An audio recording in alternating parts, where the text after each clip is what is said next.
Salut à tous, aujourd'hui on se retrouve pour la présentation d'un produit que je trouve vraiment cool, le Razer Naboo. Pour vous dire la vérité, je suis un grand fan de Razer. En fait, ils sont spécialisés dans des produits pour les gamers et c'est vraiment d'une qualité incroyable. Je suis vraiment fan des Mac et de OS X comme vous le savez, mais si je devais acheter un ordinateur sur Windows, ce serait probablement le Razer Blade. Parce que Razer a compris qu'il ne fallait pas seulement qu'un ordi soit performant pour être bien, mais qu'il soit aussi beau, bien fini et agréable en main. Bref, le Razer Blade Pro, c'est l'équivalent d'un MacBook Pro, mais sur Windows. Autre chose que j'aime chez Razer, c'est que c'est une compagnie innovante. Ils ont présenté au CES un concept qui s'appelle le projet Christine, qui est en fait une tour avec tous les composants qui sont détachables et emboîtables aussi facilement qu'une cartouche de Game Boy. Elle est absolument magnifique et c'est refroidi par un système innovant à base d'huile. Bref, enfin, moi j'attends ça avec impatience. En attendant, Razer vient de lancer la commercialisation d'un boîtier pour ordinateur qu'ils appellent Next H440, avec un Z à la place du E, qui est plutôt joli et c'est parfait pour un gamer honnêtement. À l'occasion du CES, ils ont aussi présenté un bracelet qu'ils appellent le Naboo. Donc c'est un bracelet connecté, c'est la première fois que Razer se dirige sur ce type de marché, qui a tendance à réellement exploser pour le moment.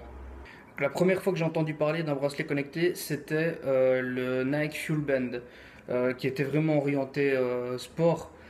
Mais bon, tout ce qu'on pouvait en tirer, c'était un podomètre qui donnait l'heure et qui comptait les calories ou des Nike Fuel. Donc c'est une unité propre à Nike par rapport à l'activité.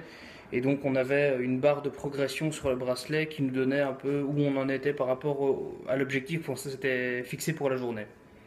C'était un très bel objet qui était bien fini, avec une application iPhone qui était vraiment superbe. Pas d'application sur Android, étonnamment. Mais bon, la première génération n'était pas recommandée pour aller dans l'eau, donc pas de natation avec, ce qui est un peu dommage pour un bracelet orienté sport. Mais Nike, après avoir lancé la deuxième génération, a l'air d'abandonner un peu le projet. Et puis on a récemment eu cette explosion de montres et de bracelets connectés, un peu comme la Galaxy Gear chez Samsung.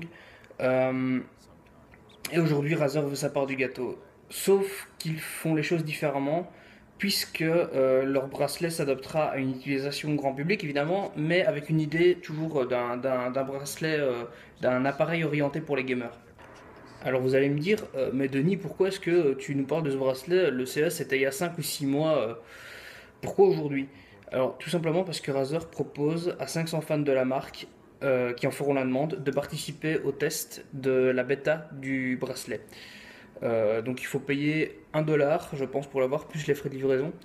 Non seulement je vous encourage à tenter votre chance, mais surtout je m'y suis inscrit.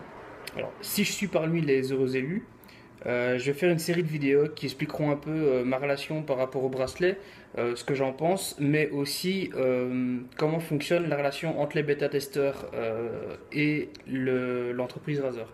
Si vous vous sentez à l'aise avec la technologie et que vous sentez de faire part de votre feedback à l'entreprise par rapport au bracelet, alors n'hésitez pas.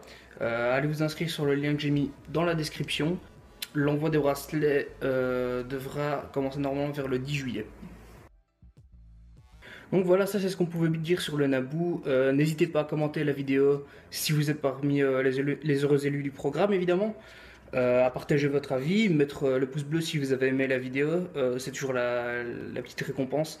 N'hésitez pas à parler à vos amis de cette chaîne, de partager les vidéos sur Twitter, sur Facebook ou un peu n'importe où. C'est vraiment ce qui va permettre à la communauté de grandir et c'est probablement ce qui va rendre l'espace commentaire beaucoup plus agréable et peut-être les vidéos encore plus intéressantes.